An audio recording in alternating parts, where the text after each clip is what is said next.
Welcome everybody to our webinar today on the intersection of students with disabilities and English learners, particularly with a policy lens. For those of you who don't know about the Educating All Learners Alliance, the Alliance was actually started as a response to the COVID-19 pandemic. And so the Alliance are a collection of founding partners that you'll see here, as well as an ongoing and growing list of partner organizations who have joined us. And we share resources, information such as this with people all over the world, hopefully, but at least all over the nation. And so hopefully you'll find this webinar useful. Today we're happy to have Claudia Rinaldi from LaSalle University and Elena Silva from New America join us. And so I will go ahead and pass it over to Elena. Hi, everyone. Thank you, Gabrielle, and appreciate the opportunity to get together and do this. To begin, for those of you who don't know, New America is a DC-based think tank. It's a policy and research organization. We are a pretty heterodox organization. We have a lot of different topics that we cover, from technology, education, workforce, and so on. And we do our work in very different ways. So there is a lot of research and policy, but we do also have a number of different activities and sort of action-based research and community-based work that we try to do across the country. So we are DC-based, but we have a presence across the country in many ways. Within New America, our education policy program is our biggest program. And so I sit in the middle of that. I direct our pre-K-12 work. Our work spans from birth, the youngest children, all the way up through K-12, through high school, higher education, and the workforce. So it's a pretty big span.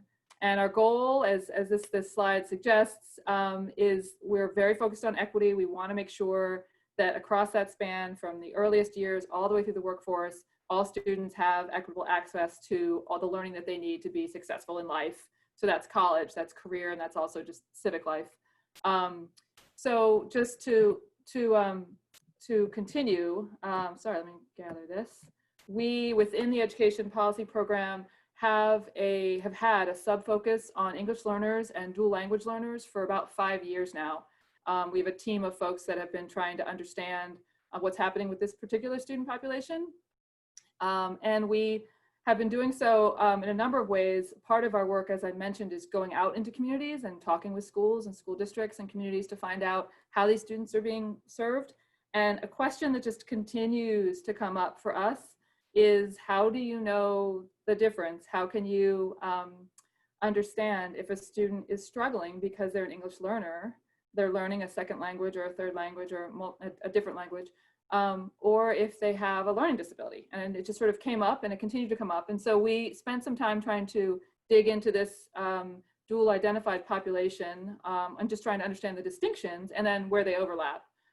We ended up putting out a report last year, I want to say. It might have been the end of 2018. I have no sense of time now at all, but it's called Shining a Light on Dual Identified Students. And New America, it's a New America publication. I'll drop it in the chat when I'm done so you all can take a look. It has much more detail than I'll take the time to go into, because I want to be able to get through a couple key things and then hear from Claudia, and then open it up and hopefully have some exchange with this group. But by and large, we dug into this because we recognized that this was an issue that communities were facing, but also because we do a lot of work on policy and we work closely with a lot of policymakers, we recognize that there's just not a good awareness for policymakers and for the general public that English learners and students with disabilities are both special populations.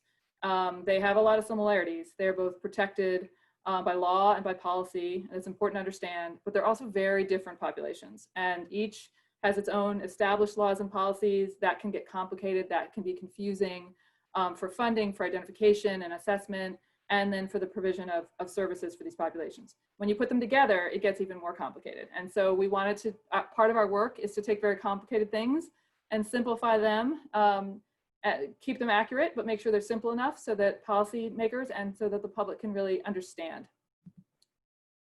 So we have then, if you see on this next slide, There are two columns. On the left side, this is the process for students with disabilities. It's the process under IDEA.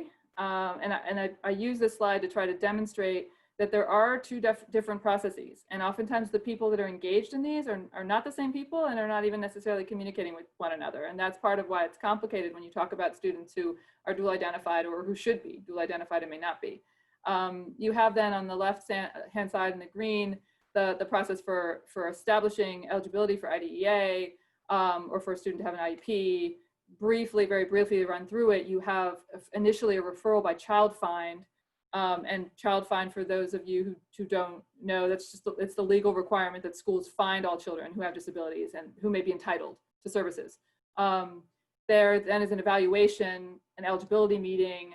The IEP, the individualized education plan, is created. This is created by a partnership. Part of this is that it's supposed to be a partnership between family and school. That should probably happen better than it does, but that is part of the law, and it's an important part of the law.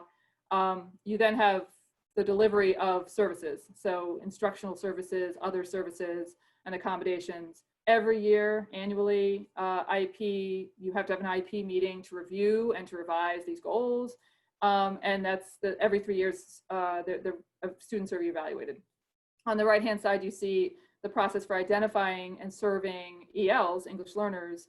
This is under ESSA. So ESSA, the Elementary and Secondary Education Act, we now know as the Every Student Succeeds Act. You have a home language survey. That is typically the way the students are identified. So you have to think about that difference, where a survey is sent out and upon enrollment, and that home language survey is used. It's a big tool that is used to determine whether or not there's going to be this language screening, this assessment for language. You then have students that are classified as ELs. That is based on state criteria, and that differs. So that's another consideration. The delivery of the services then, these are language instruction services.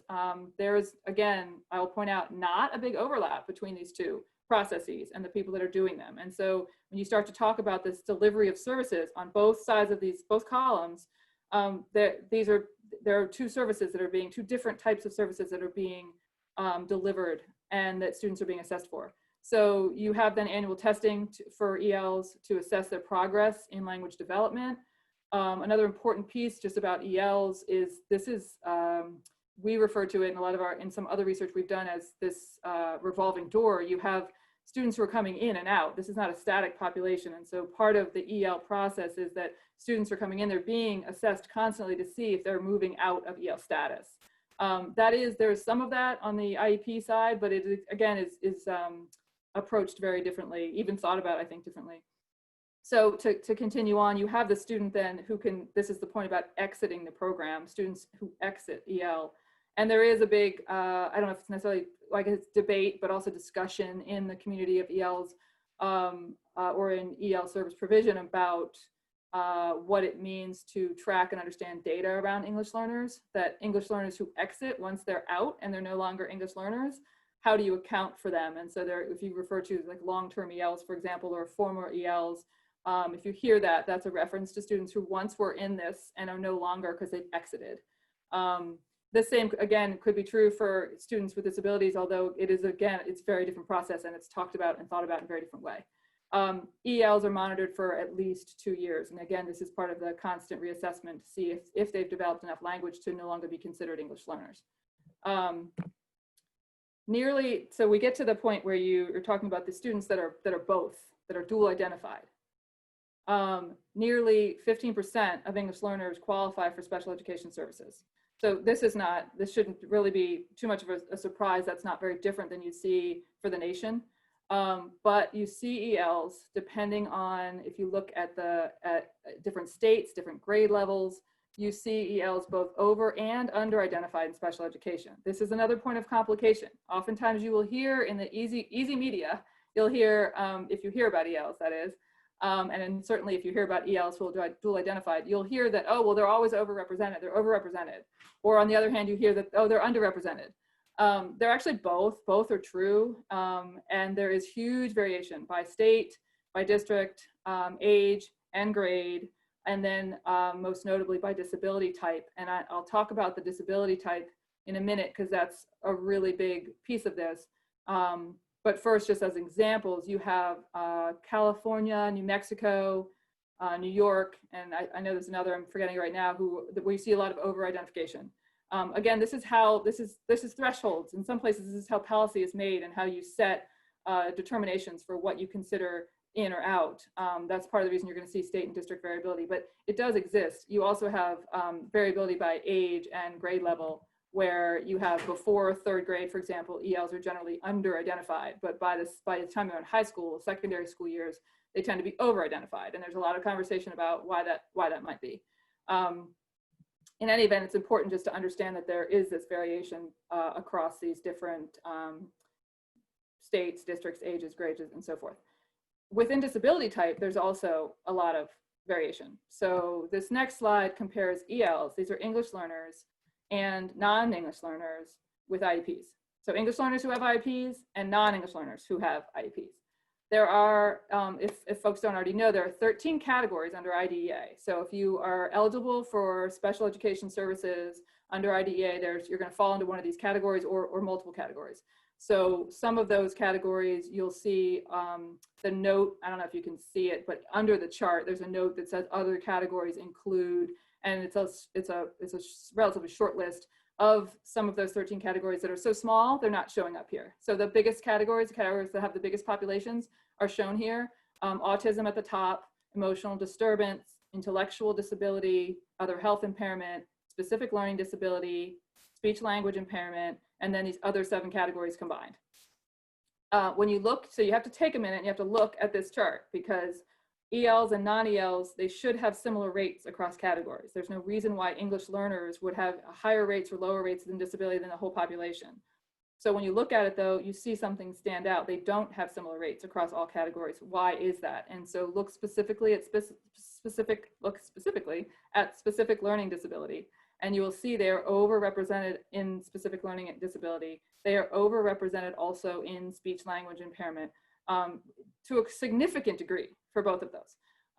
And what matters about that is you ask the question of why. And for some, they would say, oh, well, that makes sense. It's language, right?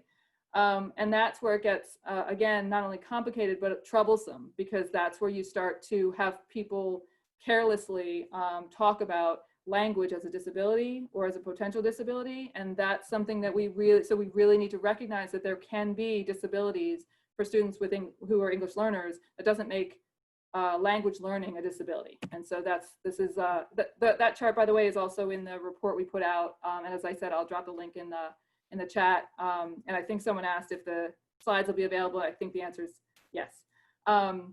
So big point that I just want to drive home, that language learning is not a disability. Several features of language learning can mimic certain disabilities, and that's back to the specific learning disabilities and the language disabilities. If you consider, for example, and these are just 3 considerations I put up here, a student who is in a classroom and they're delayed, they're not responding right away to questions and directions. If you think of a student who can't really decode English words when they're reading easily, or a student that's having more difficulty completing the word problems in math, those are just 3 areas where if teachers don't have the training that they need and they don't have this understanding, they could easily be confused and they won't understand necessarily what's what. There is a clause in IDEA called the Exclusionary Clause, which also leads to a lot of confusion, and particularly for educators when they're trained around this. So this is just one piece of this. It's much longer. If you read through IDEA, there's a lot to see there, but the one piece of it says, as you see italicized here, that children cannot be deemed eligible for special education services if limited English proficiency is, quote, the determinant factor. So how does an educator determine if language is the determinant factor, particularly in the youngest years? You've got little kids who are learning language. They're learning everything. And educators don't understand, first of all, what this means, I think, but they also don't necessarily understand how they might go about doing that and how they could determine which is the determining factor here. And if in fact language feels like it's a part of it, well, why wouldn't it be? Because they're learning language. And if you're an educator, you know that. If you've taught language or reading or writing or any language development, you know that the development of language is part of learning from the youngest years. So this question of what makes it a determinant factor is just a really big one. I'm going to circle back just for a second to this point about how both populations are protected by law. I think it's important to recognize that we have these intersecting federal laws that protect these populations, that set forth policy that can come across. IDA is one example of this. It's difficult to understand really the details of a lot of these policies, and particularly to understand the intersection of these policies. You have on the, if I were to go back to if you think about the two columns of students with disabilities and English learners, on students with disabilities on that side, you have IDEA as sort of the primary federal law, but you also have ADA and related policies and laws that protect students with disabilities. ADA is a civil rights law and IDEA is an education one. On the English learner side, you have ESEA, but you also then have the Equal Education Opportunity Act, the Lau versus Nichols. So there is a lot of protections for these students that I think if you put them all together, I've had some conversations with folks who are trying to figure out even like which law, like who are you talking about, depending on what the student's needs are, which law you're looking to try to understand if the student is being served appropriately. That is difficult too. You're literally looking through all of these different federal laws, and there are very few places where you can see a crosswalk or the overlap of the two. So part of the reason we did this was to try, and we wrote this piece, was to try to help folks understand what the federal laws are that do oversee these populations, and the policies that are related, and then how they intersect. So that's, I'm not gonna go on and on. I'm stopping because I want Claudia to have time, and then I hope we can have an exchange. We have recommendations that we put out based on all of this that are in the Shining a Light publication. We talk about the need to improve evaluation and assessment practices as one big one. We also talk about the need for states to provide clear guidance on best practices to navigate the identification process for ELs and for students with disabilities. We talk about the training and supporting of educators, which is huge. The need to support home language as an asset, the importance of institutionalizing collaboration. That means that you have like folks that are working with English learners and folks that are working with students with disabilities. Those resource teachers are coming together at some point. That has to happen. Most of the IEP meetings that you'll sit in, if you have the privilege to do so, you don't necessarily have all the people that need to be there. That is even an increasing issue right now in the here and now, where everything is also remote and we have sort of addendums to our service provisions. That's my information on the slide right now. If you want to find me or contact me or stay in touch, I hope you will. And I'm gonna segue over to Claudia so she can take us back to what's happening with these children who we're trying to serve well. Thank you, Elena. That was a wonderful recap of, the challenges that we experience in supporting students who are bilingual English learners go through the English language laws and also the special education legal requirements that are set. And in your recommendations that are in your report that New America put out, what I'm hoping is that those are more broad areas, and the second half of the presentation will give you some more very specific kind of recommendations that deal with all the areas that Elena presented. So yes, my name is Claudia Rinaldi, and I'm a professor at LaSalle University in Boston, Massachusetts. I've been in the field for about 20 years, and I was an English language learner myself. I still am. I consider myself almost a level 6, but still learning. So I think one of the main aspects and passions that lead me to do this work is, remembering how hard it was to learn English. And so what we want to do is just don't forget who they are. And so I have this nice little child here, and what he struggles with day in and day out, you know, learning a new language, adapting to a new culture, experiencing potentially the impact of a disability, and navigating educational systems with a family that are not familiar to the particular student and their family if there are immigrants from a different country. So you know, the key here is they have a double burden, and in many times a triple burden that they're dealing with every day for 6.5 hours of the day. So it's really important for every educator, administrator, and policymaker to kind of keep thinking about what they struggle, because that is what makes us then do the right thing, right? Either in instruction, in support, in evaluation, and ultimately helping them towards become contributing members of our society. So one of those things that we continue then to think about is, you know, is it a language disability, or is it that they're learning English? And so one of the things that we want to really begin with as we start this process of special education referral is really creating an individualized assessment plan. And it is a plan, and that's not the IEP, it's kind of the pre-IEP, because it's talking about how are we going to collect assessment and information and evaluation and observation about this particular little kid, so that we get a really good insight into who the whole child is and not just what a test tells us. And that includes, you know, culture, and culture really impacts how we see the children and what we learn about them and their families and their experiences.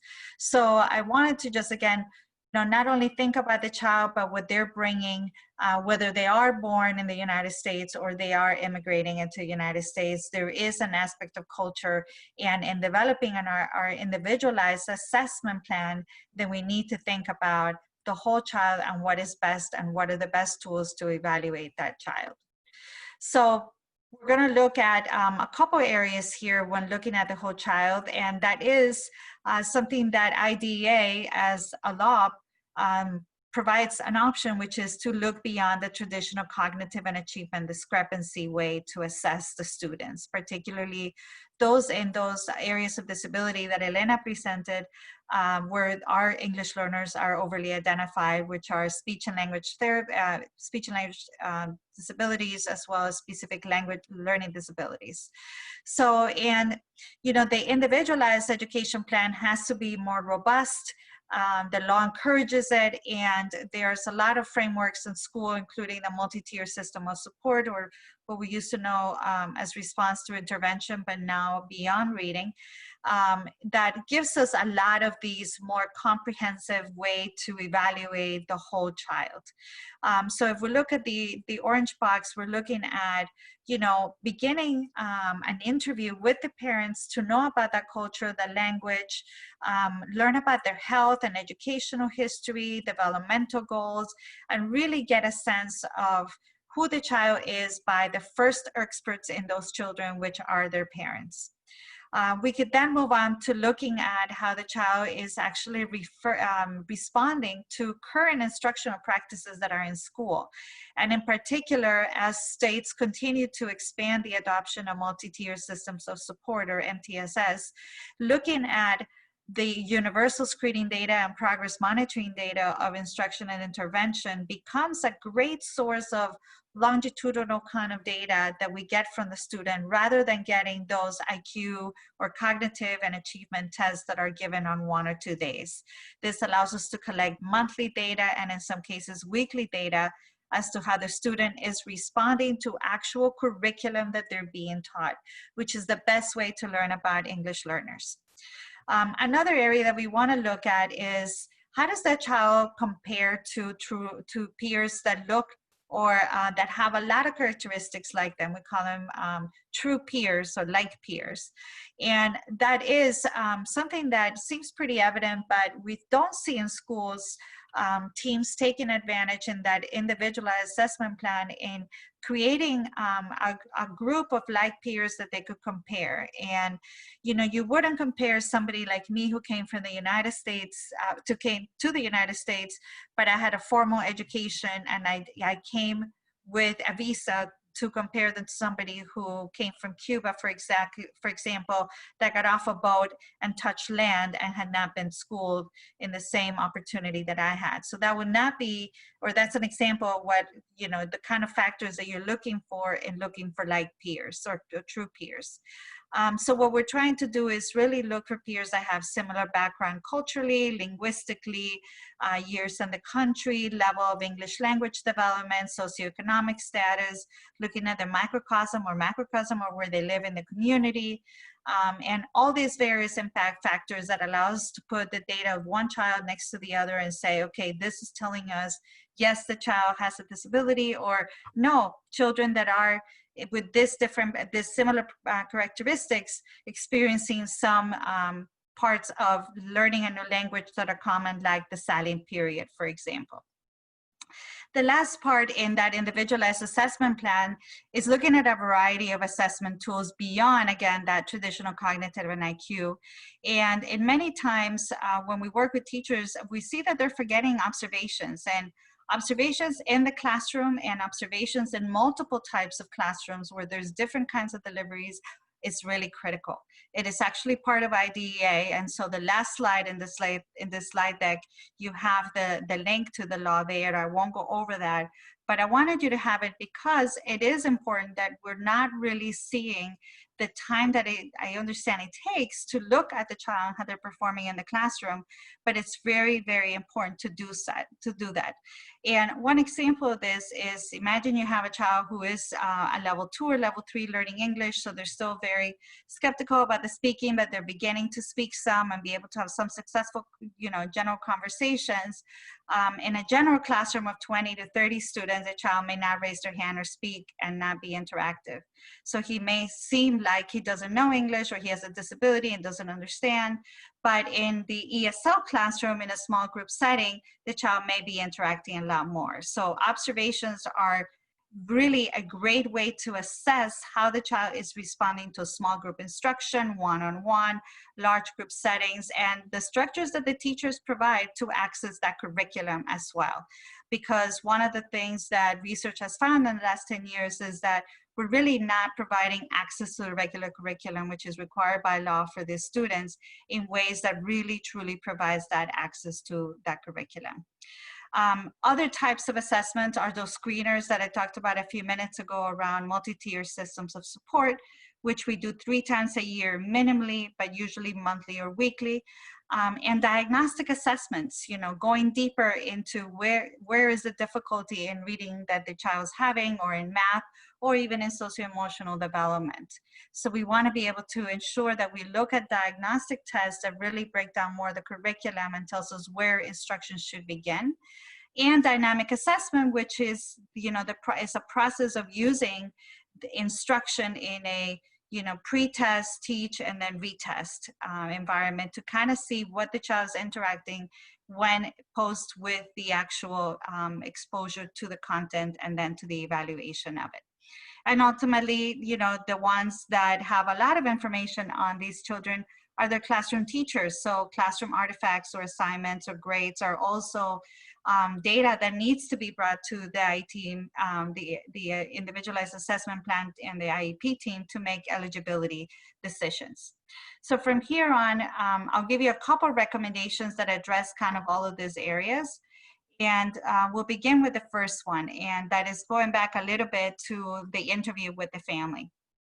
And so there's a lot of people in schools that can help you to complete this interview with the family, and the interview can be with the support of, a case manager, social worker, and anyone. And ideally, the goal would be to go to the student's home and really learn about the family so that you could see that cultural and linguistic kind of experiences in a place that is a comfort to the students. That doesn't always happen, mostly doesn't happen.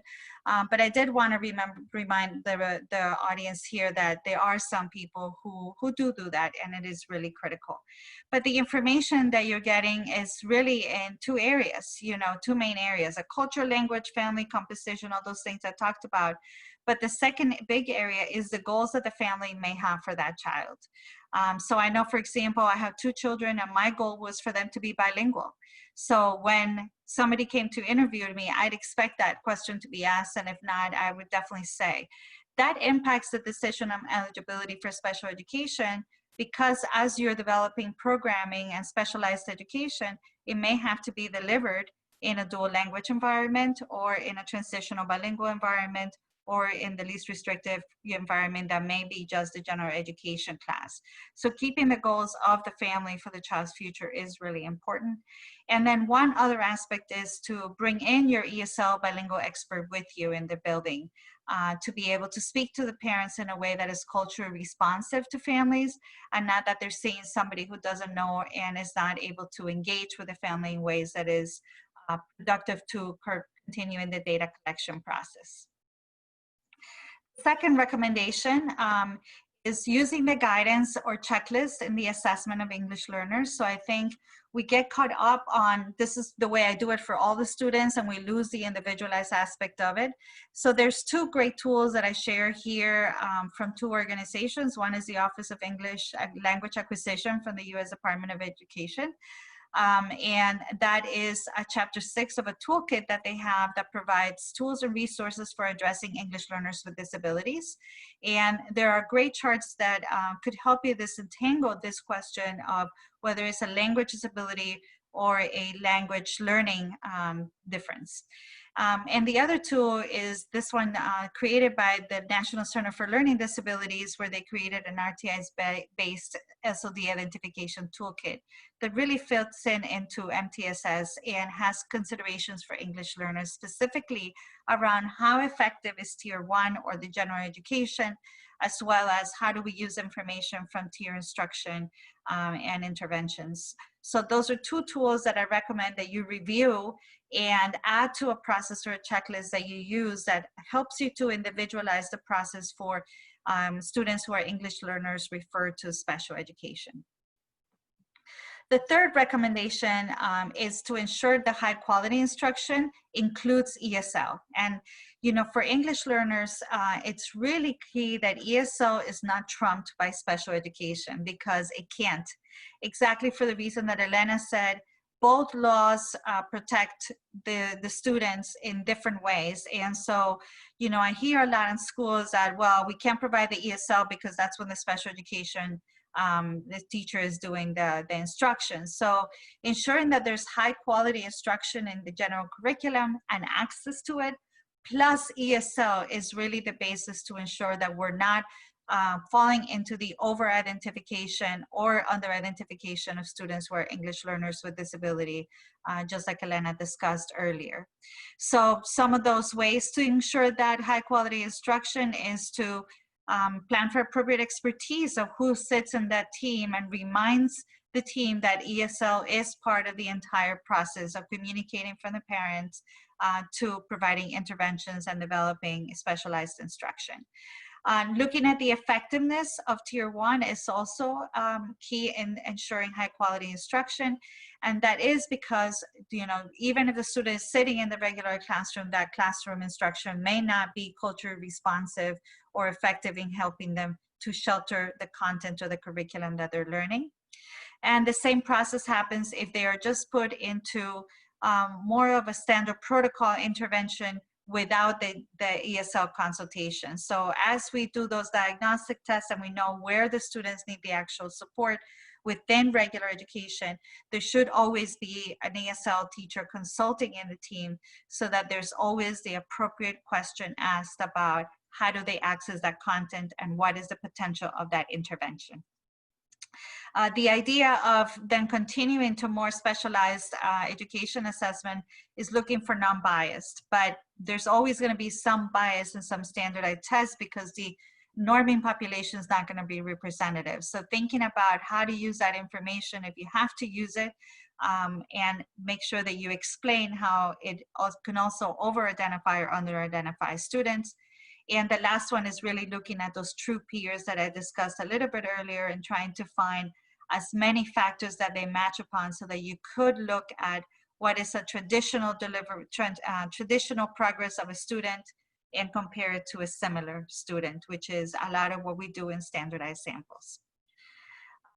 Recommendation 4 goes into more information about non-biased assessments. And so I kind of wanted to put them again next to each other, the formal assessments versus the informal assessments. And for formal assessment, the key aspect that I wanted to kind of put here is that the law does not require us, again, I want to make sure everybody understands this, does not require us that we use the intellectual ability and achievement for determining a specific learning disability in particular. Many districts still continue to use it for every single child. So this is important that they know that the law does not require it. And in fact, if we go to the informal side, what the law does recommend or permit is the use of a process-based child's response to research-based intervention, which is where RTI and MTSS comes in. And so it's really important that if that is, they're looking at the process of learning, that we look at informal assessment practices rather than just focusing on those cognitive and achievement tests. You don't need them. Moving forward to recommendation number 5, in terms of conducting multiple culturally responsive classroom observations. So I'm going a little bit deeper into these, are not only looking at different types of classrooms that have large and small group delivery, but also looking at engagement. And one of the things that we see a lot in schools is that a lot of teachers are talking at the students, kind of like we're doing here with you today, unfortunately. But for English learners, that's a really long day to be translating and having that triple burden that I presented at the beginning with that little boy in the middle. So looking at how active engagement that uses oracy, and oracy is defined for you there, which is academic literacy activity. So the opportunity for them to use what they're learning in the classroom in an interpersonal conversation, it's really how we increase engagement, practice, and development for English learners. So how can you add each day just a couple more minutes, or one small group, or one more station that they could do that to increase that time of active engagement? And that thereby provides opportunity to response, which is something that we don't see them doing a lot in the large classroom settings. And that's where they spend most of their time. So we want to make sure that we're thinking about how to change and create a high quality instruction by providing active engagement, meaning they're doing, not just passively listening, and the opportunity to interact around the content that they're learning.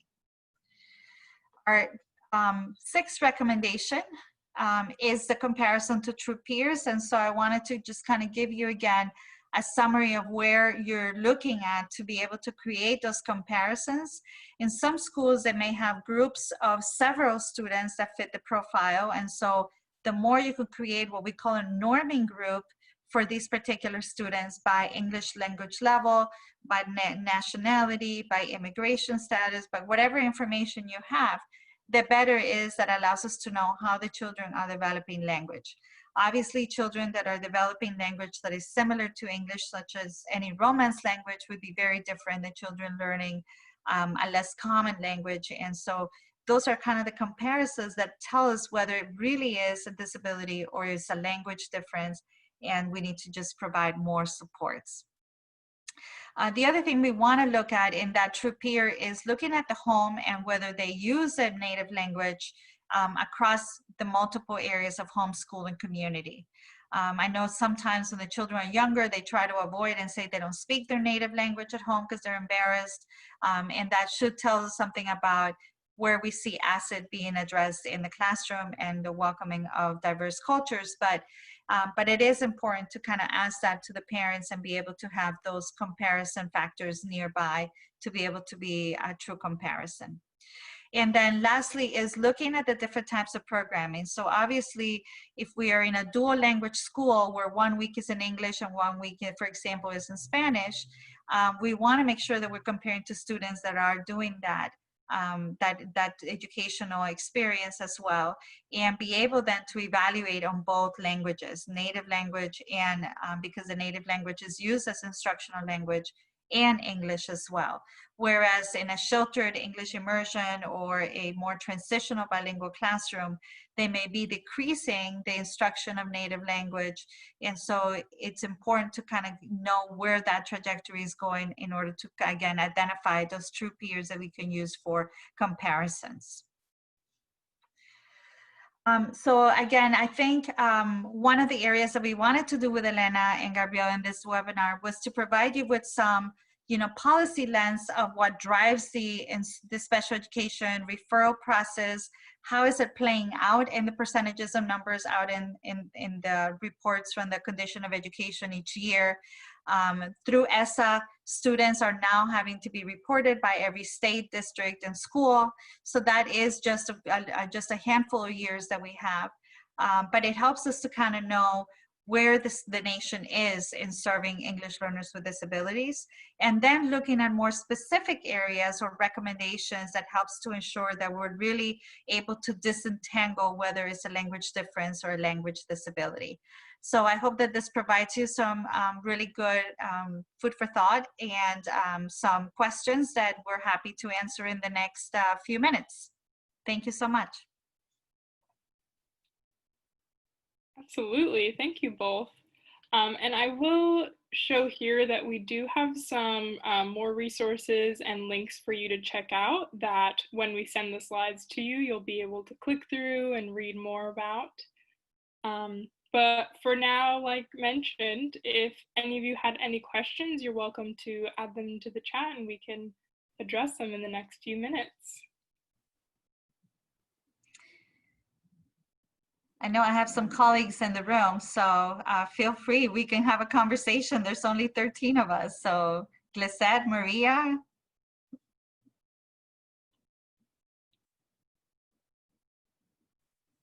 I do have a question. Hi, ladies. It's so nice to see you, by the way, Claudia.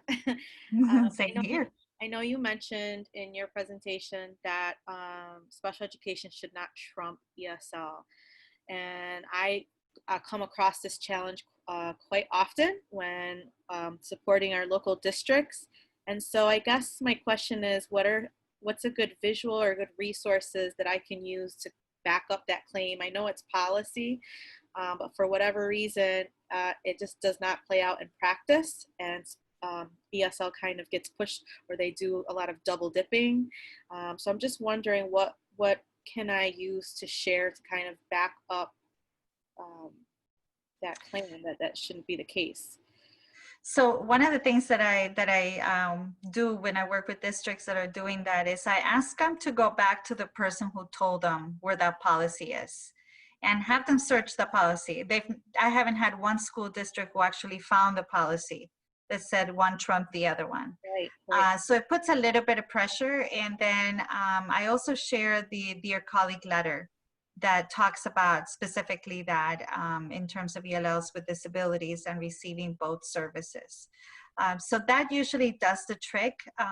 They get very nervous, of course, because they don't want to be able to be keeping a child from receiving any particular service.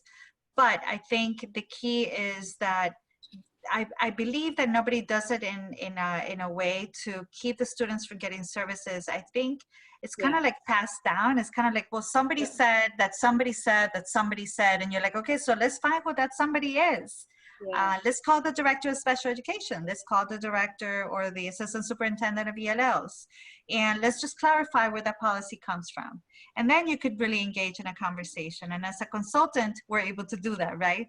So we can help them begin those conversations and really get to know that. A lot of times this happens because of the silos, right? So special ed is not really talking to ESL, to the, the ELL people. And so they don't really see how it's happened. I worked with a school district that it took them 6 months to identify how many students were actually dually identified ELL and SPED. Wow. And their databases didn't speak to each other. So I think it's more of this unintended Yeah. well, I heard from so-and-so that heard from so-and-so, or I don't know, somebody in district office. And so helping them find that is a good strategy, I think. Okay, thank you. I would just add to that, because I think you're absolutely right. That's like one of the biggest problems. And in some cases, we've talked to folks at the district level who have called up, and they're getting mixed messages up there too. You know, like district, state, like one person saying one thing. So one thing our first recommendation in this report that we put out is to provide clearer guidance, and we're referring to states when we say that. So there are 9, it might be more now, like it might be 10 or 11 now, but states that have publicly available manuals and specifically for this dual population, and it lays it out and it's very clear. And then if you have your own state's guidance, so I would ask, like, whatever state you're in, if you have that, then I would use it. I would like hand it or email it and say, you need to read this, because those manuals, they lay out the basics, like what we know about policy and regulation, but then they also talk about how to navigate the identification process and related state laws, depending on whatever state you're in. And they have checklists. A lot of them have like sample intervention programs, and they can be really useful. So the folks at Rel West, the regional lab at West Ed, has a review of all of those different state policies. So if you happen to be, if folks are in a state that doesn't have a manual, there are others that are out there. So you could point to a different one. California's, for example, was just updated just in the past few months. Oh, thank you. And there is a great article by, I'm going to give you her name right now, Sarah Kangas, Lehigh University, that is called ESL does special ed does not trump ESL. So find it. It's actually a really good article. So it's Sarah Kangas, Kangas.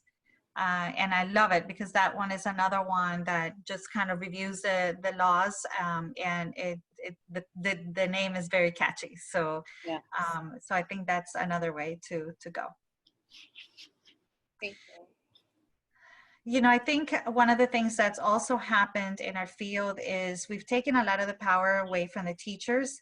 And one of the things that I would recommend, Glisette, is that we encourage the teachers to call their states offices, directors. And we don't do that. You know, I didn't do that. And, you know, I just interviewed a woman from Massachusetts, Dr. Pat Landrum, who told us the story of how she became the first director of English learners with disabilities in the state of Massachusetts, and in 1975, by the way. And she shared how it all started because they gave her 13 students who were Portuguese speaking, and she didn't know what to do with them, and there was no resources. And she was a trailblazer in the fact that she just went out and called the state on it, and then they had to do something. So, you know, and getting them to do that professional, as a professional, it is okay to also ask questions, is something that would be really key to encourage them to do as a consultant and faculty member, researcher.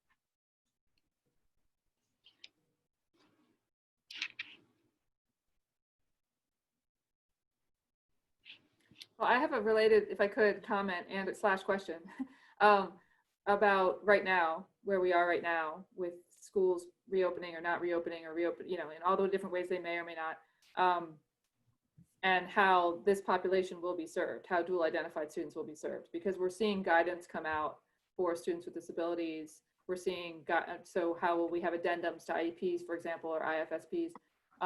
We're seeing some guidance on English learners, although I haven't seen great guidance. We've put out some ideas, but I mean, from the federal level, even from the state level, how we're going to serve these students. You're talking about these two populations being particularly vulnerable right now in so many ways, like the triple burden that you'd mentioned, Claudia, but even beyond that now with like a public health crisis that's affecting them disproportionately.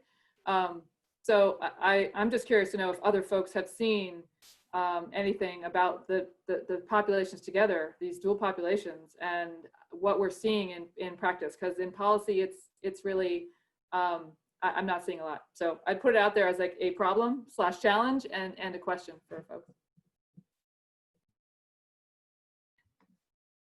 Yeah, one of Elena, one of the OSEP office had a webinar a few weeks ago that looked at some COVID resources. So I was trying to bring it up to kind of see if we could share that that link, which is, I believe, is just ed.gov/coronavirus. And I think that would be helpful in terms of the resources that they provided. One of those that really caught my attention was they had something on actually how to support or how to run IEP meetings during COVID. So that's a good one to kind of look forward to, finding that link that provides some guidance to do it. I know a lot of districts are creating that guidance right now. I don't know where they're using it, but OSEP is using it from their grant projects and researchers in the field. So I would probably go with that guidance before anything else.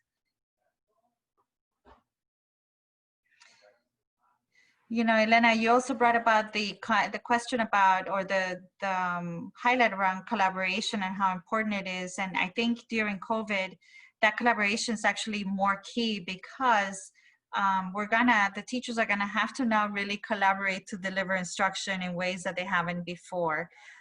So getting them to think about with their principals how often they can meet to be able to co-plan and to share what the goals on the IEPs are, in a Zoom call or in a shared drive or something of that sort, is going to be key to ensure that students with special education needs, including English learners, are actually getting the supports and specialized instruction that they need, is really key. So I'm glad that you brought collaboration up in that aspect as well.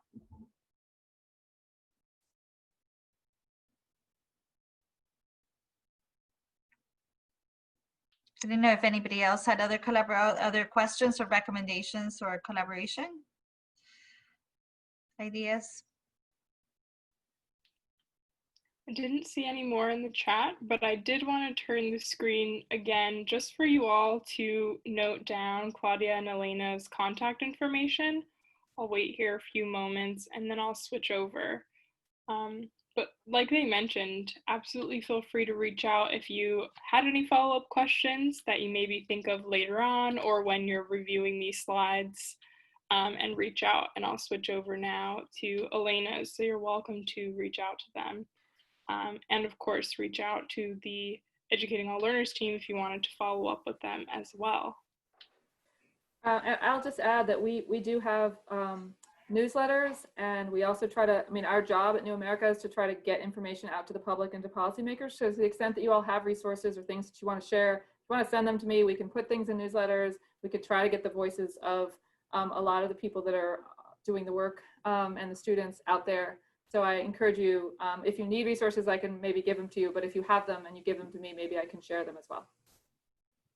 I have one more question for the group, if that's okay.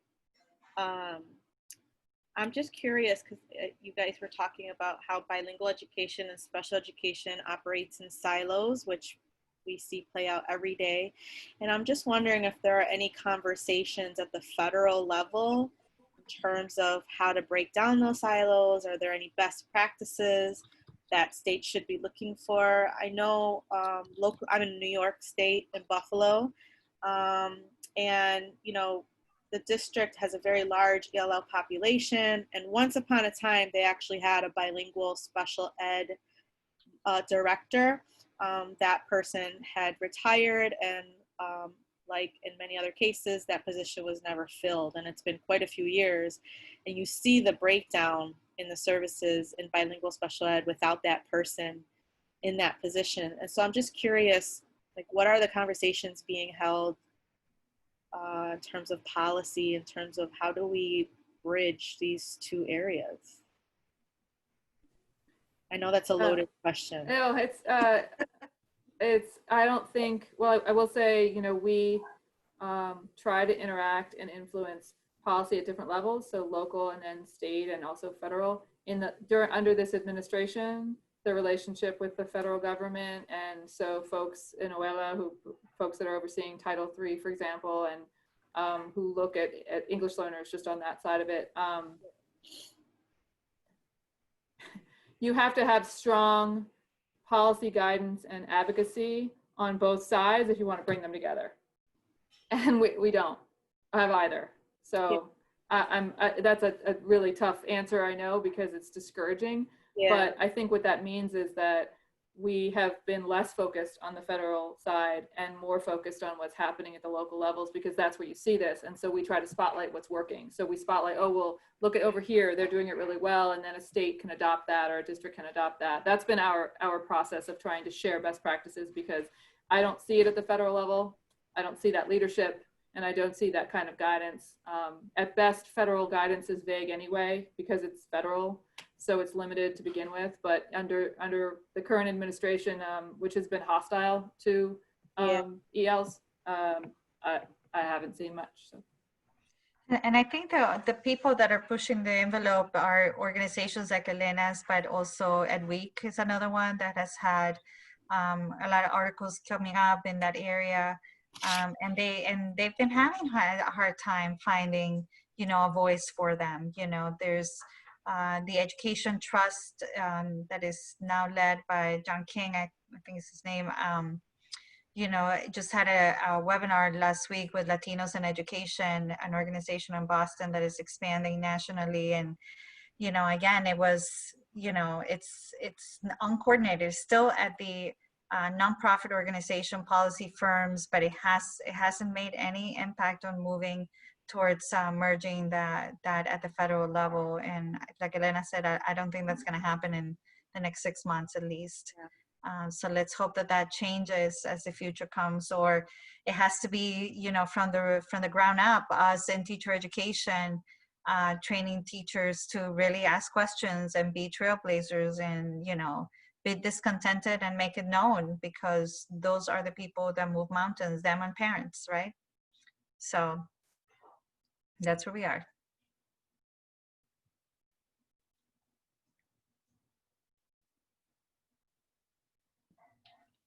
Thank you all so much for joining us. And thank you again to Elena and Claudia for sharing with us all. We're excited to continue to share this resource, and of course to continue the conversation and collaboration. So hopefully you can all join us for another webinar or just information soon. But until then, I hope you all have a good rest of your day, and we'll see you soon.